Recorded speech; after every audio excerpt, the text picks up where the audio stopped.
আলহামদুলিল্লাহ ভালো লাগছে আপনাদেরকে দেখে, আর মার্কাজ দেখে তো আলহামদুলিল্লাহ অনেক ভালো লেগেছে। আসলে মহান মালিকের দয়া। আয়াত তো আপনারা সবাই জানেন, ওয়াকুলিল হাক্কু মির রাব্বিকুম।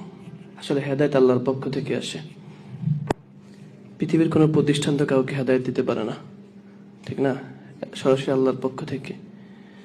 আর এটা আমার জন্য আল্লাহর পক্ষ থেকে অনেক বড় একটা নেয়ামত, কারণ বিরোধিতা করাও কিন্তু একটা নেয়ামত। আমি মনে করছি যদি এটা না করতাম তাহলে হয়তো কখনোই হকটা খুঁজে পেতাম না। এটা অনেক বড় একটা দয়া। আর বিরোধিতা করতে করতে যে বিষয়টা সব থেকে বেশি শিখেছি, আমার গলাটা ভেঙে গেছে। তো যে বিষয়টা শিখেছি সেটা হলো দলিল, ঠিক না? আমি বিরোধিতা করার জন্য দলিল সন্ধান করতাম। তো দলিল খুঁজতে খুঁজতে যত বেশি দলিল খুঁজতাম তত বেশি অবাক হতাম।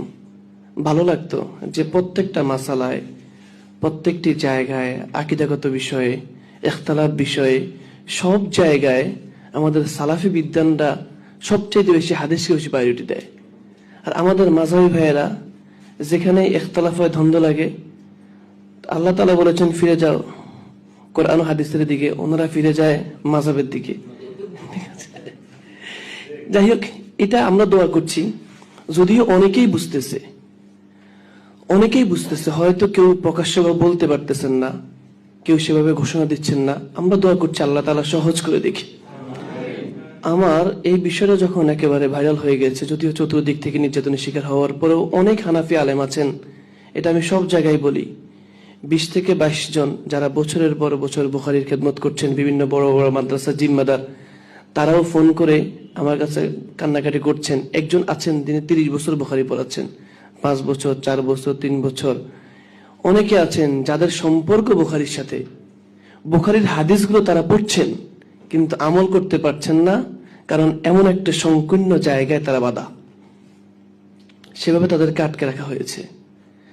আর মাযহাবী ভাইদের নেটওয়ার্ক চাল এত স্ট্রং, সেখান থেকে বের হওয়া সম্ভব না। কিন্তু হিন্দু থেকে মুসলমান হওয়া সহজ, ঠিক না? হিন্দু থেকে মুসলমান হওয়া সহজ, কিন্তু মাযহাব ত্যাগ করে আপনি সহিহ হাদিস মানবেন, কোরআন হাদিস মানবেন, এটা অনেক কঠিন।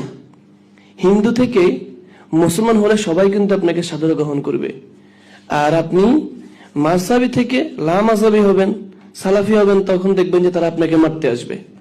কি আজীব ব্যাপার না? আল্লাহ তাআলা হেদায়েত করুক। পথটা অনেক সঠিক, আর আপনাদের জন্য আল্লাহ অনেক বড় দয়া। আপনাদের জন্য আল্লাহ অনেক বড় দয়া যে আপনারা সঠিকটা বুঝেন, মানেন এবং সঠিক পথে আছেন।